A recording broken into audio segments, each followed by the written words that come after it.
Sir Gannavaram మాజీ MLA Vamsi అనుచరులను arrest చేశారు. Next Vamsi target అనుకోవచ్చు.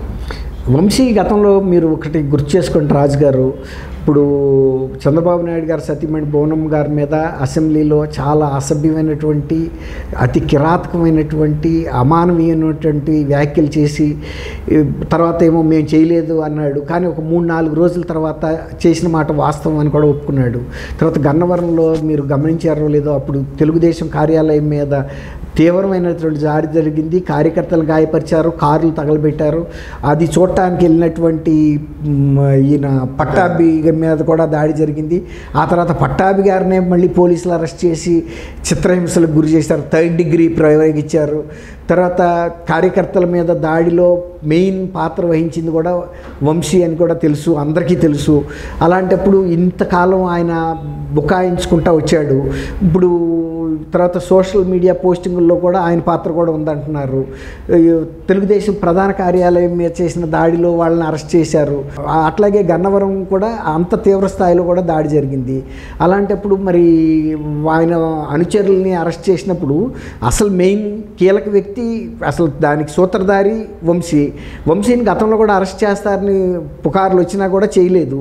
ఇప్పుడు పోలీస్ వ్యవస్థ కూడా ఎవరైతే ఇటువంటి దాడులు చేశారో, ఇలాంటి సోషల్ మీడియా పోస్టింగ్లు పెట్టారో, ఎవరైతే మహిళల పట్ల అనుచితమైనటువంటి వ్యాఖ్యలు చేశారో వాళ్ళ మీద కేసులు పెడతాము, వాళ్ళ మీద చర్యలు తీసుకుంటాము. కొంతమంది అడుగుతున్నారు అప్పుడు జరిగితే ఇప్పుడు చర్యలు తీసుకుంటారా అని.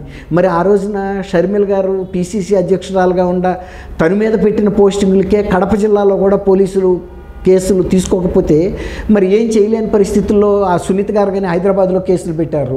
మరి ఆ రోజున గన్నవరం పోలీసులు ఆంధ్రప్రదేశ్లో ఎక్కడ పోలీసులు తీసుకోవాలా, వాటన్నిటి మీద ఇవాళ తీసుకుంటున్నారు. దానికి సంబంధించినటువంటి అన్ని ఆడియో విజువల్ ఎవిడెన్సెస్ కూడా ఉన్నాయి కదండి, ఎక్కడికి పోలేదు కదా.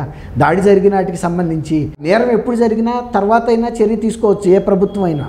అంతేగాని గత ప్రభుత్వం చర్య తీసుకోలేదు కాబట్టి వాళ్ళందరూ నిర్దోషులు అనుకోవటానికి ఏం వీల్లేదు. లేట్ అయినా తీసుకోవాల్సిందే చర్య, లేకపోతే ఇది అలవాటు కిందకు వస్తుంది. మనం రాజకీయ ఇది ఉపయోగించి రాజకీయ ప్రమేయాన్ని ఉపయోగించి కేసులు కనుక మనం వాయిదాలు వేస్తే విచారణ జరగకుండా ఇక ఆ తర్వాత మన చర్య తీసుకునే అవకాశం ఉండదంటే మర్డర్లు కూడా చేస్తారు. తర్వాత తప్పుకుంటారు. 3 ఏళ్ల పాటు నేను ఇక్కడ లేను, ఇప్పుడు వచ్చాను, అయిపోయిందిగా 3 ఏళ్ల క్రితం మర్డరు, ఇప్పుడేంటి కేసు అంటారు. ఇప్పుడు ఒక్కోసారి చిన్న ఎముకొస్తే కూడా దాన్ని ఫొరెన్సిక్ ల్యాబ్కు పంపి చనిపోయిన ఆయన ఎవరో, చంపింది ఎవరో, కారణం ఏంటి, ఇవన్నీ కూడా బయటకు తీస్తున్నారు కదండి. ఒక్క వెంట్రుక దొరికినా చాలు. అది బాగా చెప్పారు. అలాగే ఇప్పుడు ఇవన్నీ కూడా మొన్న జరిగినాయే కదా.